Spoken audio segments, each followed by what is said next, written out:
Assalamualaikum warahmatullahi wabarakatuh. Bismillahirrahmanirrahim. Alhamdulillahi rabbil alamin al-qail. Afala yatadabbaruna al-Qur'an am ala qulubin aqfaluha. Wassalatu wassalamu ala asyrafil mursalin. Al-qail khairukum man ta'allama al-Qur'an wa 'allamah. Wa ala alihi wa sahbihi wa man tabi'ahu wa nasarahu wa jahada fillahi haqqa jihadih. InsyaAllah, tuan-tuan puan-puan yang terus committed dengan Tadabbur Center di petang Isnin yang diberkati ini, saya akan berkongsi dengan anda hujah-hujah daripada para alim ulama mufassirun mengenai siapakah Nabi atau individu yang dimaksudkan Allah dalam ayat 102 surah As-Saffat yang hampir atau nyaris disembelih oleh ayahandanya ayahandanya Ibrahim alaihi salam. Kerana barang siapa mengamati surah As-Saffat ayat 102, maka kita tidak akan bertemu dengan nama Ismail ataupun Ishaq di dalam bab ini. Tetapi pada ayat yang ke-112 kita dinyatakan nama Ishaq. Wa basyarnahu bi Ishaqa nabiyyan. Tapi isunya sekarang adalah siapakah yang dimaksudkan di dalam ayat 102? Jika Ishaq, jika Ismail, apakah justifikasinya? Kita sedia maklum, tidak lain tidak bukan adalah Ismail alaihissalam. Tetapi sangat penting untuk kita mengetahui apakah justifikasi dan dalil daripada para alim ulama mufassirun, meskipun tidak boleh dinafikan. Barang siapa yang membaca kitab-kitab tafsir yang muktabar, yang terdahulu, yang klasik, salah satunya adalah daripada karangan Al-Imam Ibnu Jarir At-Tabari sendiri, anda jangan terkejut sekiranya beliau menyatakan Nabi yang disembelih, hampir disembelih ini adalah Ishaq radhiyallahu anhu. Tetapi Ibnu Jarir sendiri menyatakan bahawasanya Allahu a'lam ayyuhuma kana. Hanya Allah lebih mengetahui siapa sebenarnya yang disembelih. Yang pasti qad kana tahira, kata Ibnu Jarir. Kedua-duanya Ismail dan Ishaq adalah suci dan bersih. Subhanallah. Ini kenyataan merendah diri daripada Ibnu Jarir At-Tabari mengakui keterbatasan maklumat yang sampai kepada Al-Imam. Yang pasti Al-Hafiz Ibnu Kathir rahimahullah menyenaraikan begitu banyak sebab mengapakah yang dimaksudkan dalam ayat 102 ini adalah Nabi Allah Ismail alaihi salam. Dan ulama yang lebih terkemudian, namanya Al-Imam Abdul Hamid Al-Farahi, wafat pada 1930, dalam kitabnya, dan ini kitab terakhir beliau sebelum beliau wafat, sebulan selepas beliau menulis kitab ini, menyempurnakan kitab ini, beliau telah dijemput Allah pulang ke rahmatullah. Di mana kitab itu bernama Ar-Ra'yus Sahih fi man huwa dzabih. Ar-Ra'yus Sahih fi man huwa dzabih, iaitulah pendapat yang sahih pada beliau yang dimaksudkan kepada Nabi yang nyaris disembelih. Tuan-tuan, puan-puan yang dihormati dan dikasihi sekalian, di sini saya akan kemukakan tujuh hujah yang kita ambil daripada Al-Quran itu sendiri bagi menyatakan ia adalah Ismail alaihissalam. Yang pertama sekali adalah melihat kepada surah Ibrahim pada ayat 39. Surah Ibrahim ayat 39. Di mana Allah Subhanahu wa taala menyebut doa Nabi Allah Ibrahim alaihissalam, Alhamdulillahilladzi wahaba li 'alal kibari Ismail wa Ishaq inna rabbi lasami'ud du'a. Yang bermaksud segala puji bagi Allah yang menganugerahkan kepada aku ketika usia tua Ismail dan Ishaq. Sesungguhnya Tuhanku Maha mendengar doa. Beri perhatian, nama yang terlebih dahulu disebut oleh Nabi Ibrahim dalam doa yang dirakamkan dalam surah Ibrahim ini, surah yang ke-14, pada ayat 39 adalah Ismail terlebih dahulu, baru disebut Ishaq. Maka kita fahami bahawasanya Ismail lebih sulung, Ismail lebih tua daripada Ishaq. Dan dalam kitab Taurat sendiri, yang telah berlaku perubahan sekalipun, mereka mengakui bahawasanya Ismail lebih sulung adanya anak yang lebih awal kepada Ibrahim sebelum Ishak, iaitulah Nabi Allah Ismail alaihi salam. Jadi di dalam surah As-Saffat yang kita lalu tadi, Allah menyebut babak seseorang yang tidak disebutkan nama, kemudian Allah menyebut nama Ishak. Maka fahamlah kita bahawasanya ia adalah merujuk kepada seseorang yang lebih dahulu sebelum Ishak, iaitulah seorang yang halim, dan tidak lain tidak bukan isyarat daripada ayat 39 ini adalah Ismail alaihi salam itu sendiri. Satu. Tapi dalil yang satu ini saja tidak memadai. Kita belum lagi memperolehi ketenangan. Kita kena kukuhkan dengan dalil yang kedua. Dalil yang kedua, kalau kita perhatikan di mana Allah Subhanahu wa taala menggunakan huruf fa al-fasihah pada ayat 102, iaitulah falamma balagha ma'ahu sa'ya, yang berarti sambutan kepada ayat yang sebelumnya. Ayat sebelumnya juga Allah menggunakan fa, fabasyarnahu bighulamin halim. Dalam bahasa mudahnya, Allah Subhanahu wa taala menerangkan siapa yang disembelih ini sebagai menghuraikan maksud anak yang didoakan oleh Nabi Ibrahim alaihi salam yang dianugerahkan Allah kualiti halim. Yang Allah tidak sebutkan nama. Tetapi apabila Allah menyebut mengenai Ishak pada ayat 112, Allah tidak menggunakan fa, tetapi Allah menggunakan wa. Maka waw di sini berarti dan yang membawa arti ataf kisah ala kisah. Apa yang disebut oleh Al-Imam Ibn Ashur, ataf kisah ala kisah. Maknanya ni kisah lain dah. Ini babak lain dah. Ini adalah babak yang tidak ada kaitan dengan doa Nabi Ibrahim, iaitulah Rabbi habli minas salihin. Dan doa ini juga tidak ada kaitan, babak Nabi Ishak ini kerana menggunakan huruf waw, ia tidak ada kaitan dengan ghulamin halim. Ia adalah satu cerita lain, yakni pemberian tambahan kepada Nabi Allah Ibrahim alaihi salam. Tetapi sudah pasti tertanya-tanya, maka siapakah sebelum Ishak yang dikaitkan dengan doa Nabi Ibrahim alaihi salam? Maka di sinilah kita katakan perbezaan waw dan fa sudah menunjukkan adanya orang lain sebelum Ishak yang mempunyai kualiti halim yang hampir disembelih oleh Nabi Allah Ibrahim alaihi salam, iaitulah tidak lain tidak bukan Ismail. Dalil yang ketiga adalah Allah Ta'ala menyebut pada ayat tentang Ishak tersebut bahawasanya Ishak ini Nabi, di mana berita gembira mengenai Ishak dikaitkan dengan kenabian, nabiyan minas salihin. Maka timbul soalan di sini, sekiranya Nabi Ibrahim diumumkan anaknya ini bakal Nabi, maka bagaimana Nabi Ibrahim perlu untuk menyembelih anaknya, sedangkan anaknya ini ghulam yang belum lagi menjadi Nabi? Lalu bagaimana untuk disembelih seorang anak yang Allah janjikan akan menjadi Nabi, sedangkan ketika penyembelihan itu mahu diadakan, dia belum menjadi Nabi? Bukankah ini, penyembelihan ini akan membatalkan janji Allah bahawasanya dia akan menjadi Nabi? Jadi ini dalil yang ketiga. Karena Allah Subhanahu wa taala bila menyebut Ishak, Allah tidak hanya menyebut Ishak, Allah menyebut dia bakal menjadi Nabi. Tetapi pada usia ghulam, dia belum menjadi Nabi. Lalu bagaimana disembelih seseorang yang belum menjadi Nabi, di mana janji Allah akan tertunai? Dalil yang keempat, Nabi Ishak di dalam Al-Quran konsisten dikaitkan dengan kualiti alim dan bukannya kualiti halim. Dalilnya adalah surah Az-Zariyat dan surah Al-Hijr.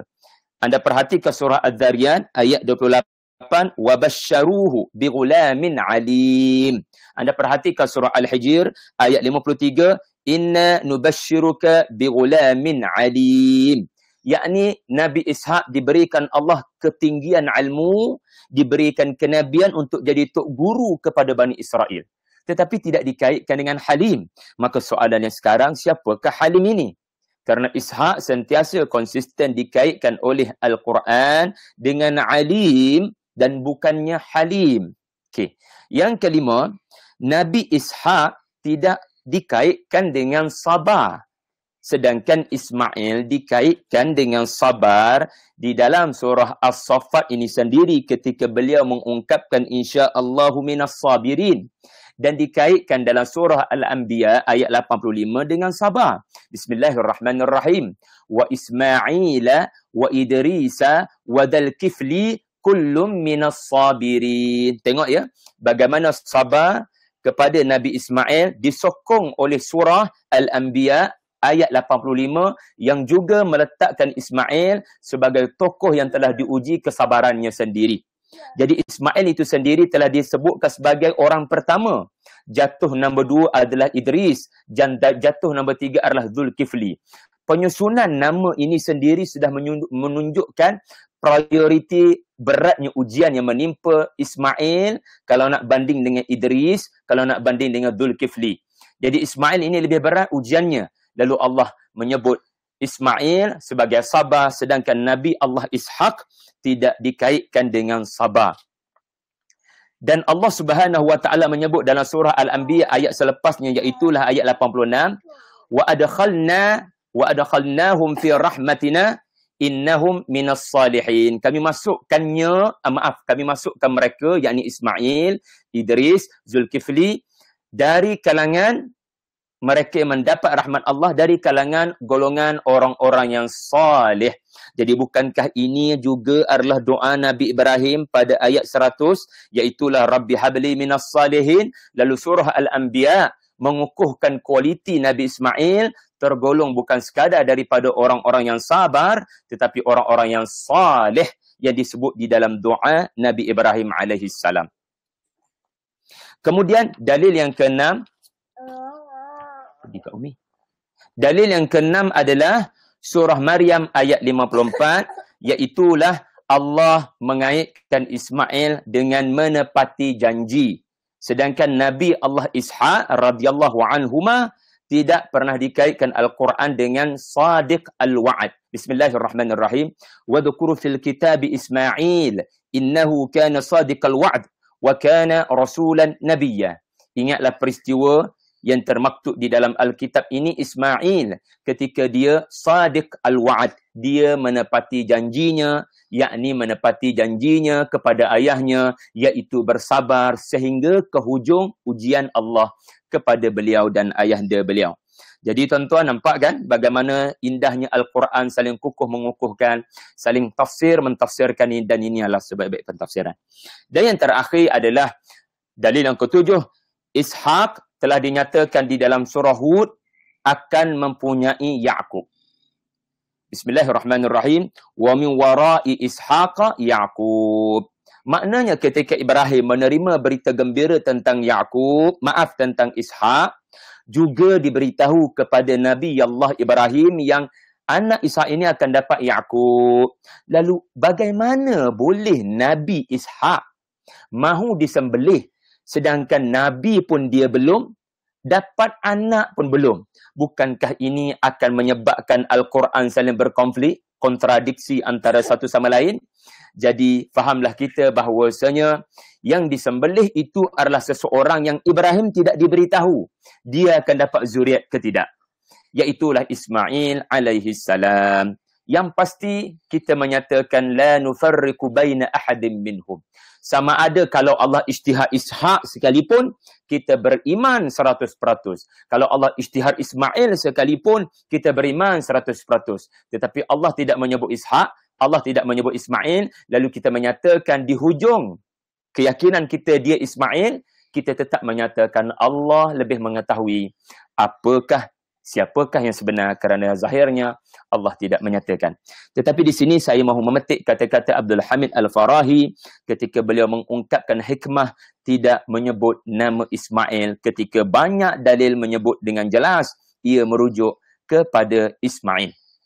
Tuan-tuan yang dihormati dan dikasihi sekalian, Al-Farahi menyatakan hikmah tidak dinyatakan nama Ismail untuk tujuan menjinakkan hati-hati Yahudi di Yathrib kepada Islam, supaya mereka sanggup dan boleh untuk mendekati Rasulullah sallallahu alaihi wasallam di Makkah ketika surah Makkiyah ini turun, dan mereka tidak berkonflik daripada awal tidak mencetuskan pergaduhan intelektual dengan Nabi yang muncul di Makkah ini, ya, dengan apa yang mereka fahami sebagai Ishaq.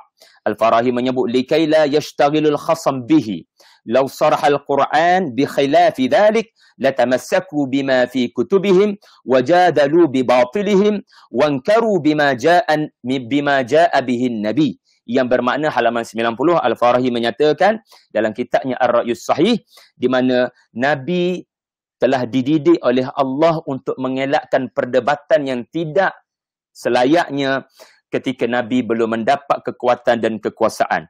Jadi dengan tidak menyebut Ismail, diharapkan mereka, yakni Yahudi, akan mencari semula jawapan kepada siapa yang dimaksudkan yang disembelih ini. Kenapa Quran yang disebut oleh Muhammad tidak menyebut nama Ishaq?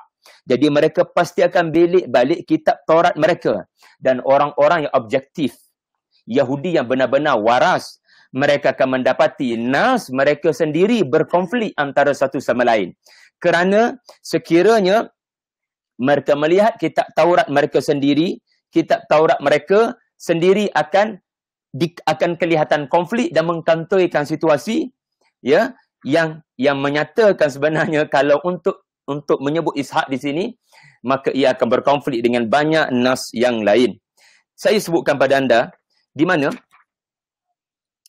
di dalam Taurat pasal 23 ayat yang kedua, Taurat ini berkata, ya, Taurat version mereka berkata, bawalah anakmu satu-satunya yang engkau cintai, Ishaq, dan pergilah ke tanah Maria.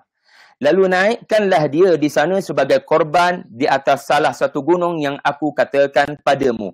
Ini nas Taurah pasal 23 ayat 2. Dan dengan melihat nas ini saja sudah mengkantoikan situasi sebenar. Walaupun kelihatannya ada nama Ishaq dan nampak sangat kalimat Ishaq ini telah diadakan, ditambah, atau kemungkinan nama Ismail, kemungkinan saja yang ada di situ mereka ubah kepada Ishaq. Tetapi mereka terlupa bahawasanya mereka terlupa untuk padam, iaitulah perkataan wahyidak, iaitulah satu-satunya anak. Kerana di dalam kitab Kejadian pasal 16 ayat 16, di mana Abram berumur 86 tahun ketika Hajar melahirkan Ismail untuk Abram. Jadi nas ini sendiri menyebut bahawasanya sebelum Ishaq adanya anak lain, dan ia adalah satu-satunya anak Ibrahim sebelum Ishaq, dan ia adalah disebut sendiri oleh kitab Kejadian, iaitulah Ismail. Lalu berlaku konflik sesama kitab mereka sendiri. Kemudian lihat pula kitab Kejadian pasal 21 ayat 5, Ibrahim berumur 100 tahun ketika Ishaq anaknya dilahirkan untuknya. Taurat sendiri menyebut umur 100 dapat Ishaq, umur 86 dapat Ismail. Dan nas yang saya sebutkan tadi pasal 23 ayat 2 menyebut anakmu satu-satunya. Maknanya Ishaq belum lahir. Lalu Taurat sendiri menyebut Ismail di dalam kitab mereka yang lain. Jadi berkonflik antara satu sama lain.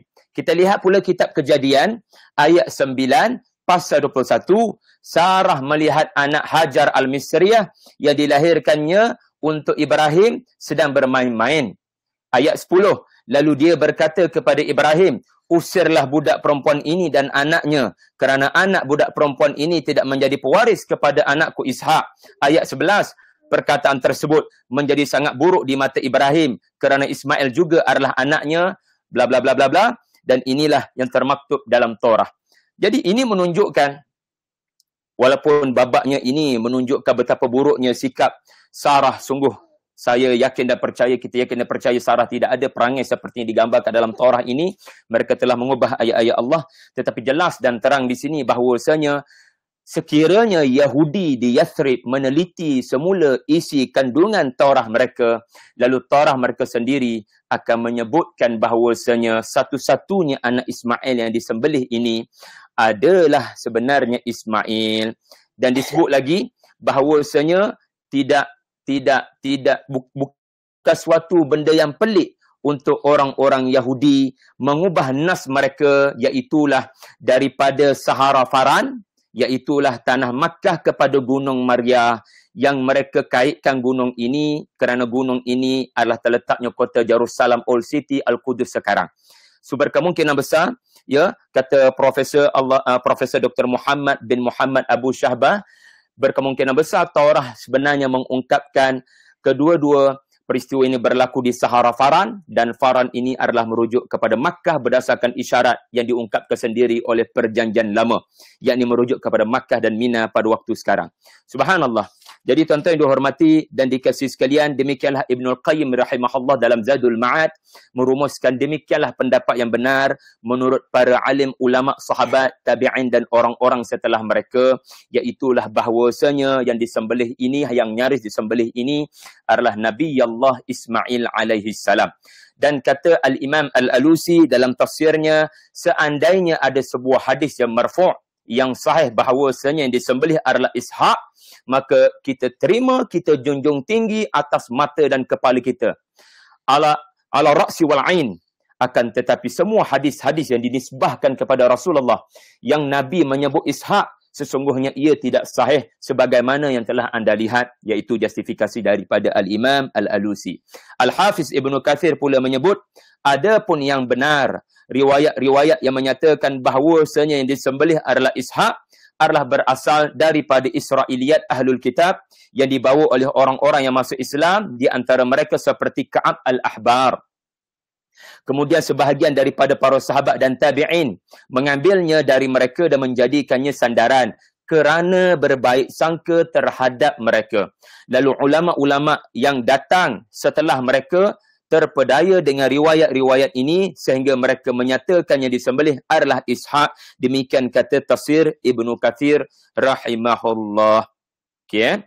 Pada hakikatnya, kata Profesor Dr. Muhammad bin Muhammad Abu Shahbah dalam kitabnya Israiliyat dan hadis-hadis palsu dalam tafsir Al-Quran, pada hakikatnya riwayat-riwayat ini adalah rekaan Ahlul Kitab disebabkan permusuhan mereka yang telah mengakar sejak zaman dahulu kepada Nabi yang orang Arab dan kepada bangsa Arab yang buta huruf. Lalu mereka tidak ingin ada sebarang keutamaan kepada Ismail, iaitulah moyang kepada Nabi Ibrahim dan orang-orang Arab. Ya, jadi mereka memadamkan nama Ismail. Kemudian kalau kita boleh lihat di sini juga,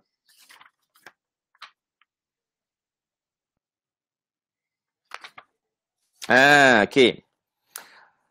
Penulis buku ini juga, yakni Profesor Dr. Syekh Muhammad bin Abu Shahbah juga menyatakan, maka tidak hairan jika pendapat ini, pendapatnya adalah Ismail yang ditunjukkan oleh zahir ayat-ayat Al-Quran dan asar-asar para sahabat dan tabi'in, di antaranya ada yang mempunyai hukum marfu' kepada Rasulullah sallallahu alaihi wasallam. Saya tidak menghuraikan kerana Nabi mendiamkan. Maka tidak menghairankan jika pendapat ini, yakni Ismail, diterima oleh sebahagian besar para sahabat tabi'in dan orang-orang setelah mereka serta para imam ilmu dan hadis, di antaranya Ali bin Abi Talib dan Ibnu Umar. Ibnu Umar, anak Umar Al-Khattab, walaupun Umar Al-Khattab itu sendiri dikatakan menyebut yang disembelih ini Ishaq, tetapi Syekh Muhammad menyatakan bahawasanya sangat mustahil untuk Umar menyatakan ia adalah Ishaq kerana Umar pasti jelik untuk tertipu dengan Ka'ab Al-Ahbar. Seandainya apa yang dinukilkan darinya, yakni Ka'ab itu sahih, yakni Ishaq, nescaya anaknya sendiri akan terpengaruh dan anaknya sendiri tidak akan menyebut Ismail kerana sebenarnya anaknya telah menyebut Ismail. Tetapi anaknya menyebut Ismail menunjukkan dia tidak terpengaruh sedikit pun dengan apa yang disebut oleh Ka'ab kerana ayahnya sendiri sudah pasti mengatakan ia adalah Ismail. Jadi tuan-tuan, itu yang disebutkan di dalam karya Al-Israiliyat wal Mawdu'at fi Kutub Tafsir. Satu perkara yang saya nak akhiri di sini adalah di antara hikmah Allah Subhanahu wa taala tidak menyebut nama selain daripada apa yang tadi disebut oleh Al-Farahi tadi. Kerana kisah di dalam ayat 102 ini adalah kisah cinta Allah didahulukan daripada cinta kepada anak, maupun cinta kepada ayah, maka Allah Subhanahu wa taala menghilangkan, mendiamkan nama Ismail. Kenapa ya? Kerana ia adalah suatu tamparan kepada Bani Israel sendiri, yakni Yahudi di Yasrib, kerana mereka terlalu ta'assub, mereka terlalu mengagungkan, mereka terlalu memuja keturunan nasab ini. Sehingga mereka tidak boleh menerima Nabi yang dari bukan nasab keturunan mereka. Lalu kerana babak ini membabitkan cinta Allah didahulukan daripada cinta kepada anak, maka Allah hilangkan nama Ismail sebagai tamparan kepada Yahudi bahawasanya kualiti umat Islam adalah mereka bukan berbangga dengan nasab dan keturunan seperti korang, wahai Bani Israel. Maka dengan menghilangkan nama Ismail, menunjukkan orang Islam tak ada masalah. Sekalipun tidak disebut nama Ismail, yang kerana mereka bukan jenis beriman kepada kebangsaan ini.